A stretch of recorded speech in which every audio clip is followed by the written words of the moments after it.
자, 마태복음 5장 17절로 19절 말씀입니다. 신약성경 6면 마태복음 5장 17절로 19절 말씀입니다. 자, 우리 함께 합심해서 다 같이 읽습니다. 시작. 내가 율법이나 선지자를 폐하러 온 줄로 생각하지 말라.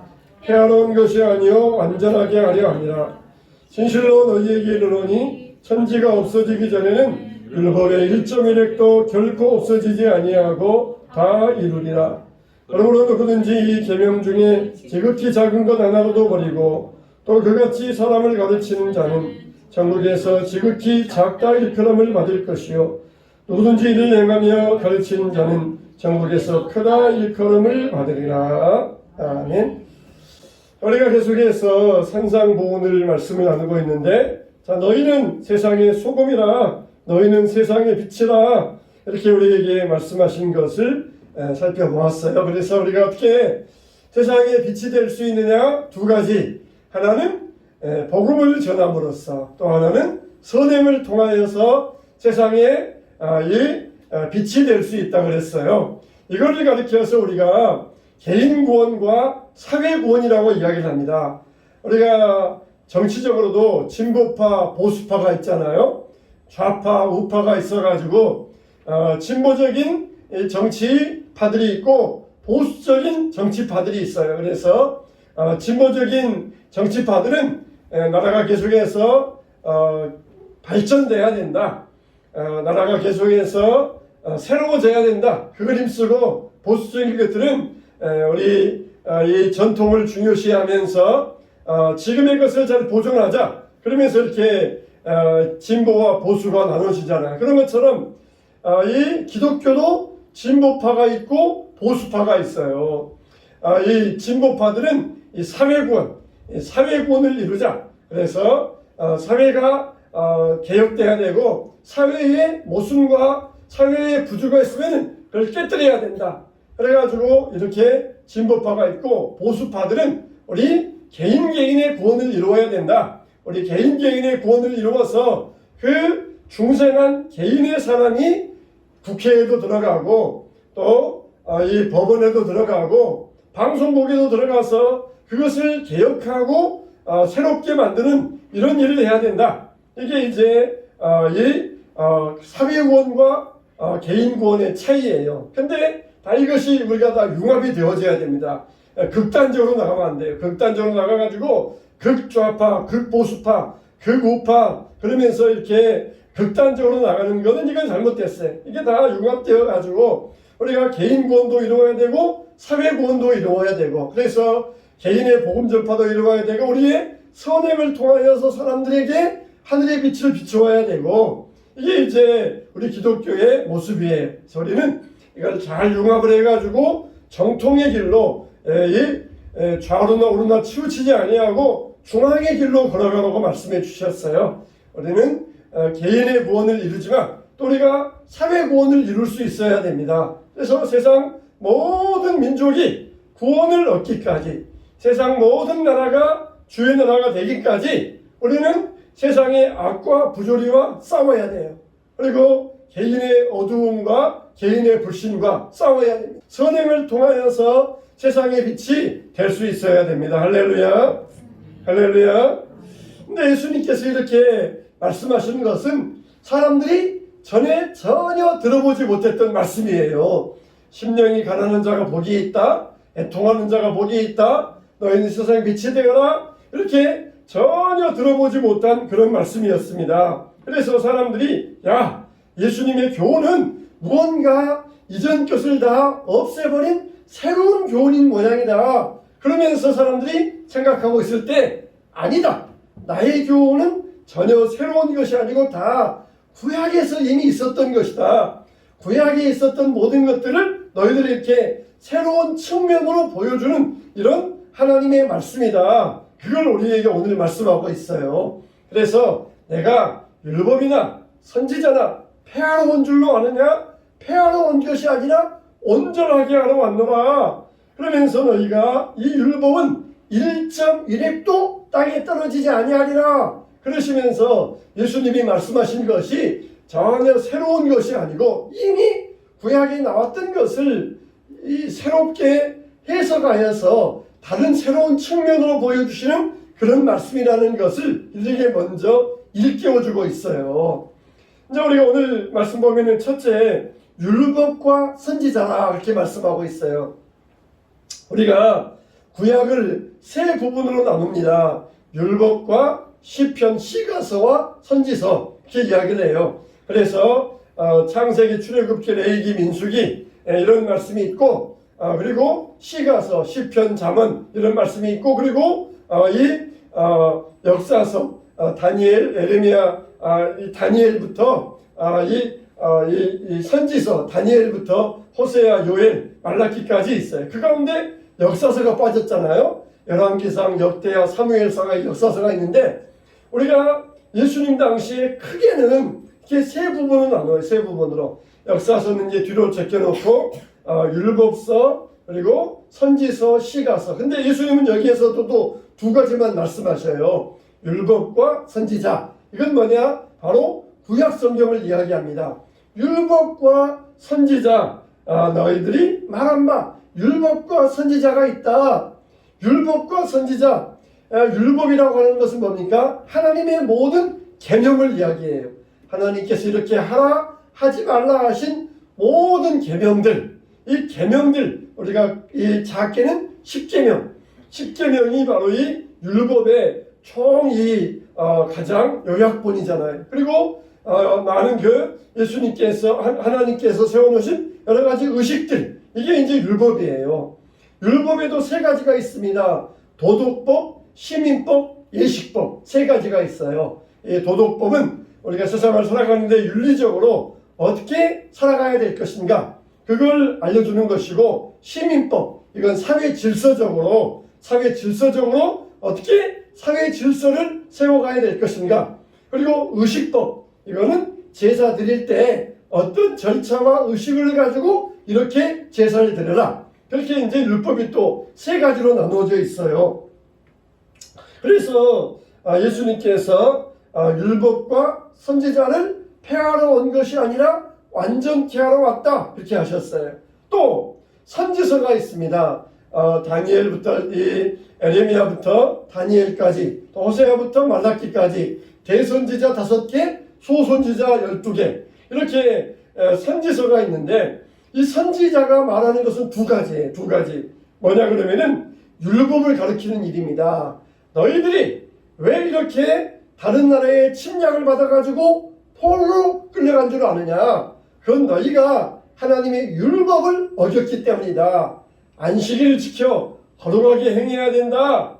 특히 너희들이 하나님 앞에 11조 잘 드려야 된다. 그러면서 너희들이 율법을 어겼기 때문에 너희들은 이렇게 벌을 받는 것이다, 그렇게 하셨어요. 여러분, 우리가 안식일, 주일과 11조, 이건 우리에게서 신앙의 가장 기본이에요. 이스라엘이 포로로 끌려갔던 이유도 이 두 가지가 가장 기본적인 이유예요. 안식일을 자기 마음대로 주일을 지켰다가 말았다가, 또 11조 헌금도 하다가 말았다가, 아유 시간 아까워, 아유 돈 아까워, 그러면서 하나님 앞에 마땅히 드려야 될 시간과 물질을 하나님께 드리지 아니하고 자기 마음대로 써버린 거예요. 그래서 너희들이 이렇게 하나님께 벌을 받은 것이다. 회개해야 된다. 안식일과 11조를 철저히 지켜야 된다. 시간의 주인이신 하나님, 물질의 주인이신 하나님, 이것을 너희들이 드리지 아니함으로써 하나님의 우리의 주인이신 하나님을 너희가 거역하였느니라. 하나님께서 그래서 너희에게 이렇게 벌을 내렸으니까 회개하고 돌아오면은 하나님은 사랑이 많으시니까 너희들을 다 용서해 주실 것이다. 그러면서 율법을 가르쳤어요. 또 이 선지자들은 두 번째로 뭘 가르쳤냐면은 오실 메시아, 오실 구세주를 가르쳤어요. 앞으로 메시아가 오시면은 세상은 새로워지게 될 것이다. 세상이 이렇게 부조리하고 불의가 있고 죄가 많은데 메시아가 오시면은 세상은 아름답고 새로워져 가지고 세상은 완전히 새로운 세상으로 되게 될 것이다. 그러면서 메시아의 도래를 가르쳤던 것입니다. 선지자의 말씀 들으면서 회개하고 그러다가 메시아가 오시면 나라가 새로워진다. 그러니까 희망을 가져요. 믿음을 갖습니다.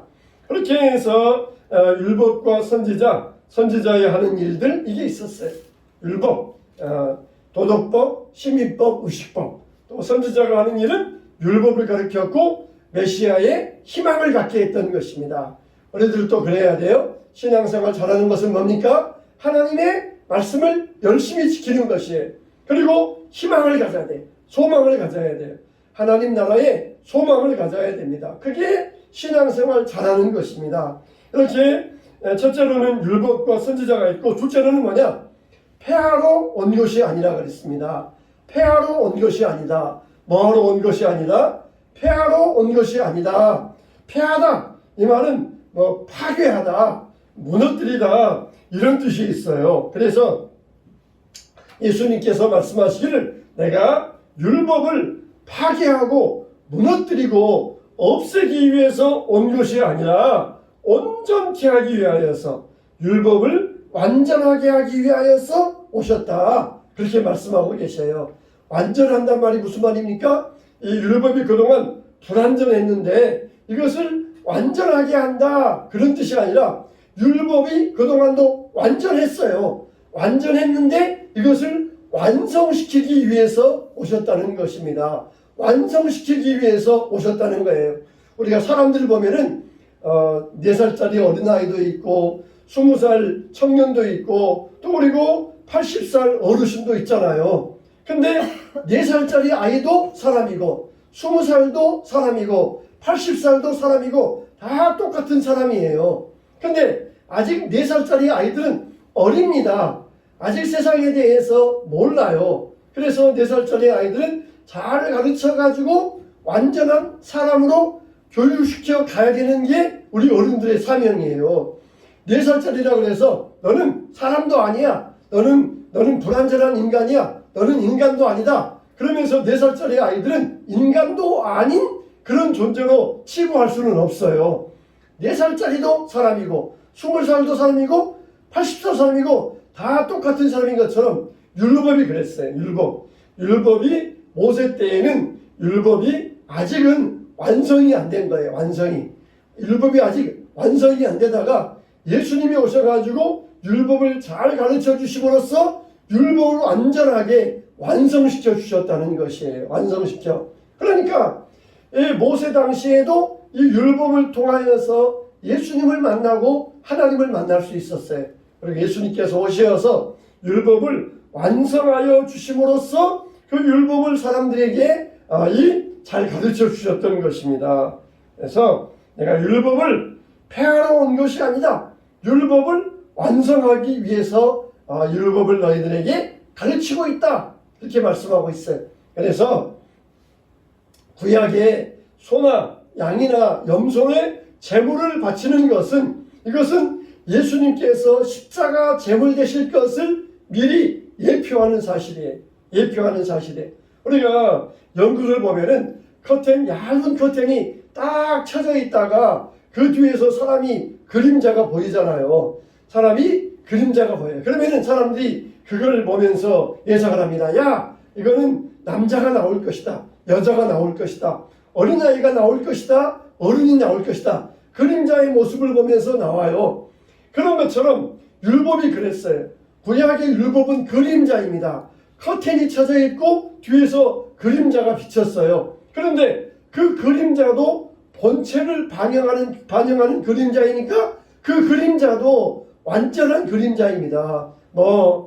반전이 있어가지고 그림자는 남자였는데 보니까 여자가 나온 게 그런 반전이 아니에요. 성경은 이렇게 드라마가 아니고 반전을 나타내기 위해서 하는 게 아니고 그림자 그대로 보여주었다가 남자의 그림자가 보였다가 남자가 짠하고 나타나서 남자의 완전한 형체를 보여줍니다. 그러면은 그 남자의 형체를 여자의 형체를 바라보면서 사람들이 감탄을 해요. 그림자가 볼 때보다 실물이 나오면은 더 사람들이 감탄을 하지 않습니까? 그런 것처럼 구약에는 그림자를 보여주었다가 예수님을 통하여서 이게 실물이 딱 나오니까 사람들이 예수님 말씀을 듣고 막 감탄을 하고 놀랐던 것입니다.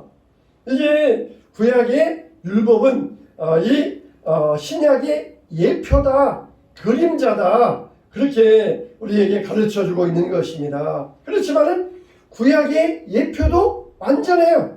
그리고 신약의 실물도 완전한 것입니다.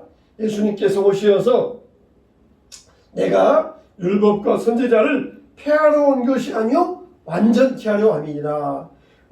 골로새서 2장에 보니까 그러므로 먹고 마시는 것과 절기나 월삭이나 안식일로 인하여 누구든지 너희를 평론하지 못하게 하라. 이것들은 장래일의 그림자이나 몸은 그리스도의 것이니라.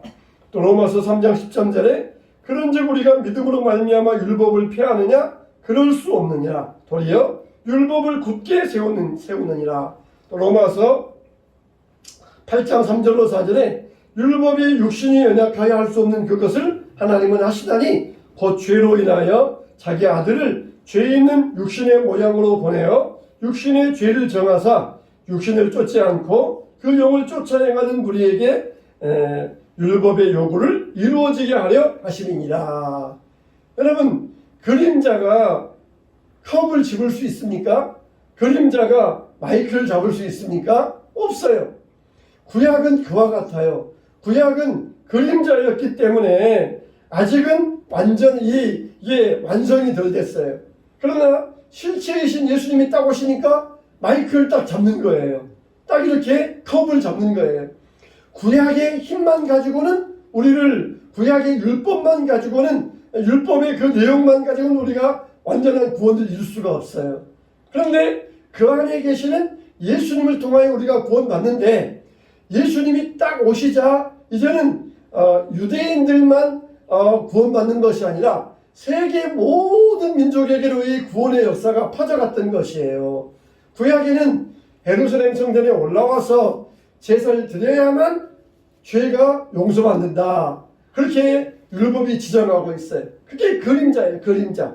이제는 실체가 오셨으니까 모든 것을 딱딱딱 찍어주면서 이제는 세계 모든 민족이 어디서든지 어린 양 되시는 예수님을 믿기만 하면은 그의 보혈로 말미암아 구원을 얻는다 하시면서 이 구약에 나왔던 율법을 완전히 완성시켜 주셨던 것이에요. 얼마나 우리가 감사합니까? 우리가 이 시대에 하나님의 말씀을 듣고 이 예수님을 믿는다는 것이 얼마나 감사한 일입니까? 우리가 참 이 시대에 태어나서 이 복음을 듣고 하나님을 믿는다는 게 정말 감사한 일이에요. 그래서 우리는 율법을 폐하는 것이 아니라 이제는 율법을 완성시켜 나아가면서 하나님이 우리에게 주신 여러 가지 도덕법들, 시민법들, 이것들을 우리가 지켜나가야 돼요. 의식법은 이제 완성이 되어서 우리가 지키지 않아도 되고, 이 도덕법, 시민법, 이런 것들을 우리가 지켜나가야 돼요. 도둑질하지 말라, 또 간음하지 말라, 또 살인하지 말라, 이런 것들을 우리가 지켜나가야 돼요. 자, 세 번째로 뭐라고 그랬습니까? 따라서 합시다. 1.1획. 네, 할렐루야. 하나님의 말씀이 얼마나 완전한지 천지가 없어지기 전에는 율법의 1.1획도 사라지지 아니하리라. 이건 두 가지 뜻이 있어요. 첫째는 뭐냐? 하나님의 법은 완전하다는 것입니다. 하나님의 법은 완전하다는 거예요. 우리가 거기에다가 저마다 더 찍는다든지 첨가한다든지 주석을 단다든지 그럴 필요가 없다는 것이에요. 하나님의 법은 완전하다는 것입니다. 두 번째는 뭐냐? 이 주님은 율법을 파괴하러 수정하러 오신 것이 아니라는 것이에요. 율법은 완전하기 때문에 예수님께서 그 법을 파괴하기 위하여서 오신 것이 아니라는 것입니다. 그래서 만일 누구든지 하나님의 말씀을 성경대로 믿지 않는다, 그러면은 하나님을 믿지 않는 것이에요. 여러분, 노아의 홍수가 있었습니다. 그런데 이 사람이 좀 유식하다고 노아의 홍수가 있었으면은 이 노아의 방주에 들어간 동물 외에는 다 죽었습니까? 목사님이 대답하시기를 다 죽었습니다.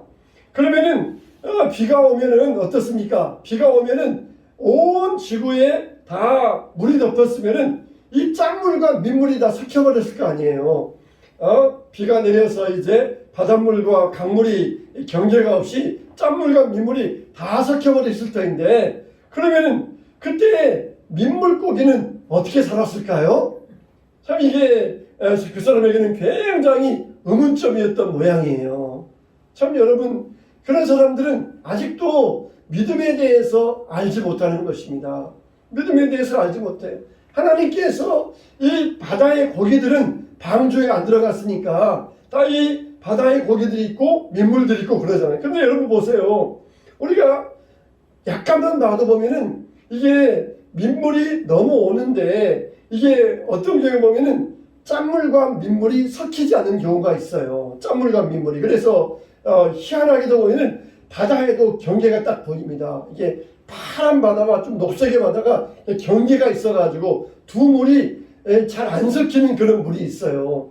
그러니까 우리가 비가 왔다 그래서 민물이 금방 막 바다에 막 섞여가지고 다 짠물 되어버리고 그건 아닐 거예요. 그래서 바다에 짠물들 남아있고 또 역시 그 속에 이제 민물들 남아있고 거기에서 물고기들이 잘 1년 동안 살다가 이제 다시 물이 나눠지니까 이 민물고기, 짠물고기들이 나눠져가지고 살게 됐을 거예요. 여러분, 우리가 성경을 의심하지 말아야 돼요. 뭐 출애굽이 있었느냐, 홍해가 실제로 갈라졌었느냐, 뭐 실제로 무슨 일이 있었느냐, 어떻게 그런 일이 있을 수 있느냐, 그러면서 그렇게 성경의 권위, 성경을 역사적으로 믿지 아니하고 의심한다. 이거는 예수님을 의심하는 것과 똑같은 일이에요. 예수님이 이미 구약의 1.1핵도 없어지지 아니하고 다 이루느니라 하셨다는 것은 구약의 모든 말씀이 실제적으로 역사적으로 다 이루어졌다는 것을 증명하고 있어요. 만세전부터 계셨던 예수님께서 구약의 역사를 이미 아시는 예수님께서 오셔가지고 구약은 이미 완전하고 실제적인 역사적인 사건이었다. 그렇게 증명해 주셨잖아요. 그래서 우리가 그 말을 그대로 믿고 그것을 내가 나의 믿음으로 수용할 때 우리는 하나님의 구원을 얻고 하나님의 믿음을 갖게 된다는 것입니다. 우리들은 하나님 예수님께서 이미 우리에게 말씀하여 주신 대로 그 말씀의 권위를 그대로 믿음으로 받아들여야 돼요. 예수님은 율법의 1.1핵도 없어지지 아니하리라. 구약에 나왔던 모든 역사적인 사건들은 실제적인 사건이었다. 이걸 분명하게 보여주고 있습니다. 여리고성이 무너졌다. 여리고성이 진짜 무너졌느냐 아니면은 가짜냐. 그러면서 사람들이 토론할 때 예수님은 이미 이것을 우리에게 증명해 주셨어요. 모든 일들은 다 역사 속에서 이루어진 일이고 예수님께서 이것을 우리에게 친히 증명하여 주셨으니까 이거에 대해서는 너희들 눈꼽만큼도 의심하지 말고 1.1핵도 이것들은 변함이 없고 틀림이 없으니까 이 말씀들은 믿고 너희의 신앙을 이루어 가라 하신 그런 말씀입니다. 우리는 오늘 이 말씀을 통하여서 구약의 모든 성경의 말씀은 역사 속에서 이루어졌던 실제적인 사건이었다. 예수님이 그것을 우리에게 증명해 주셨다 그랬어요. 그래서 예수님은 성경은 폐하여질 수 없다 그랬습니다. 성경은 폐하여질 수 없다. 여러분, 우리도 오늘 하나님의 말씀을 굳게 믿고 우리의 신앙에서 구약과 신약의 모든 말씀을 통하여서 우리의 신앙이 완성되어져 가는 온전한 믿음이 다 되시기를 주님의 이름으로 축원합니다.